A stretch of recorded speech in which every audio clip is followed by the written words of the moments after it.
সুপ্রভাত বন্ধুরা, রাধের রূপকথা নতুন ভিডিওতে তোমাদেরকে স্বাগত। কিছুদিন আগে ইউটিউব শর্টসে আমি এই জামাটার একটা ভিডিও দিয়েছিলাম। আজকে আমি তোমার সাথে শেয়ার করব এই জামাটার পাজামায় যে ডিজাইনটা আমি করেছি সেটা কিভাবে করেছি। তো চলো দেরি না করে শুরু করা যাক। 3, 2, 1. প্রথমেই আমি ডিজাইনটা করার জন্য কাপড়ের ছোট ছোট স্ট্রিপ কেটে নেব।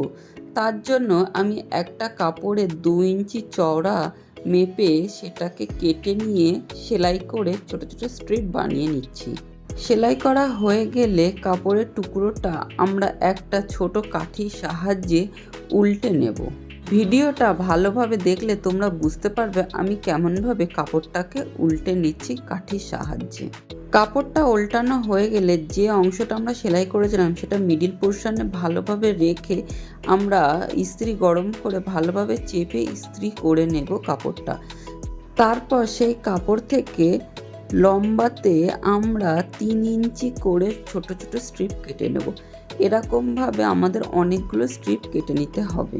এবারে পাজামার মুহুরির মাপে আমরা একটা খবরের কাগজ কেটে নেব।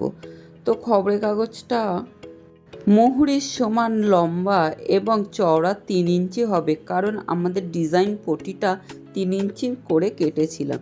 তো সেটাকে ভালোভাবে স্কেলের সাহায্যে সমানভাবে দাগ টেনে নিয়ে আমরা কাঁচির সাহায্যে কেটে নেব।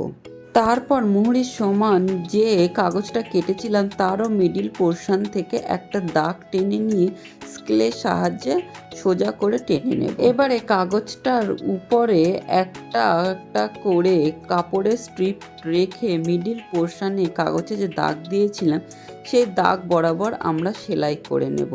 এটা খুব সূক্ষ্মভাবে আমরা সেলাই করে নেব। একটা মুহুরির সমান সমস্ত কাপড়গুলো সেলাই করা হয়ে গেলে তারপর আমরা সেলাই মেশিনে একটা অল্টারনেট ধার দিয়ে সেলাই করে নেব। ডিজাইনটা আমাদের একটা জিগজ্যাগ প্যাটার্নের হবে। ভিডিওটা একটু ভালো করে দেখলে বুঝতে পারবে আমরা কেমনভাবে কাপড়টাকে জিগজ্যাগ প্যাটার্নে রেখে সেলাই করে নিচ্ছি। এরপর একটা মোটা কাঠ কাগজ নিয়ে একটা ঢাকনার সাহায্যে ছোট্ট একটা অর্ধচন্দ্রাকৃত গোলাকার দাগ টেনে নেব।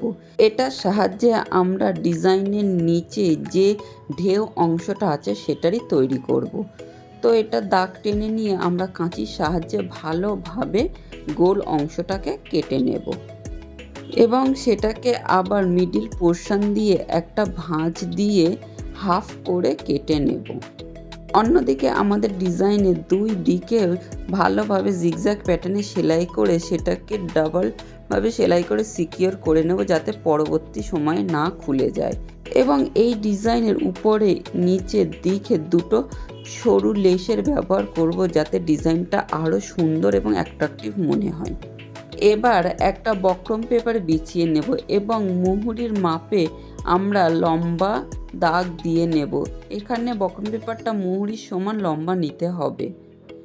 তারপর আমরা যে অর্ধচন্দ্রাকৃত গোলাকার একটা প্যাটার্ন এঁকেছিলাম সেটাকে রেখে ছোট ছোট করে গোল গোল করে দাগ দিয়ে নেব এবং সেটাকে কাঁচির সাহায্যে ধার চেপে সুন্দরভাবে কেটে নেব। এখানে খুব সূক্ষ্মতা হাতে কাজটা করতে হবে। এখানে আমরা দুটো মুহুরির জন্য দুটো আলাদা আলাদা কেটে নিয়েছি পেস্টিং পেপার।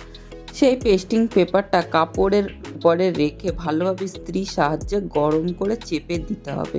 এখানে কাপড়ের নিচে আমি 1/2 ইঞ্চির মতো জায়গা রেখেছি, কারণ যেটা আমার সেলাইয়ের সময় লেগে যাবে। এবারে যে ডিজাইনটা আমরা করেছিলাম সেটা আমাদের প্যান্টের মুহুরির নিচে অংশে লাগিয়ে নেব। তো প্রথমে আমরা এটাকে উল্টো দিকে লাগিয়ে নিয়ে সোজা দিকে চাপ সেলাই দিয়ে সেট করব।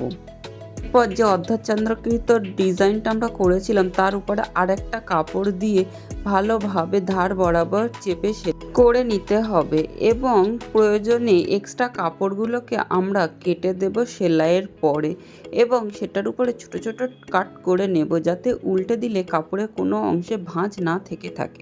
এরপর ভালোভাবে সেটাকে উল্টে দেব এবং প্রয়োজন হলে ইস্ত্রির সাহায্যে ভালোভাবে চেপে চেপে ইস্ত্রি করে নেব। ইস্ত্রি করা হয়ে গেলে সেই অংশটা আমরা যে ডিজাইনটা করেছি সেটার নিচে ভালোভাবে রেখে সেলাই করে নেব। এরপর প্যান্টের পাশ জুড়ে আমরা বাকি কাজগুলো কমপ্লিট করে নেব। তারপরে একদম শেষে আমরা যে কাগজ দিয়ে উপরে ডিজাইনটা করেছিলাম সেই কাগজটাকে ছিঁড়ে ফেলবো। এরপর আমাদের পুরো ডিজাইনটা কমপ্লিট হয়ে যাবে। তো আজকে ভিডিও এই পর্যন্ত। তোমরাও এই ডিজাইনটা এবার পুজোতে তৈরি করো আর কমেন্ট করে জানিও আমার এই ডিজাইনটা কেমন হয়েছে। আর আমাকে বেশি বেশি করে সাপোর্ট করো আমার চ্যানেলটা সাবস্ক্রাইব করে। তোমাদের সাথে দেখা হবে অন্য একটি ভিডিওতে। ততক্ষণ বাই বাই।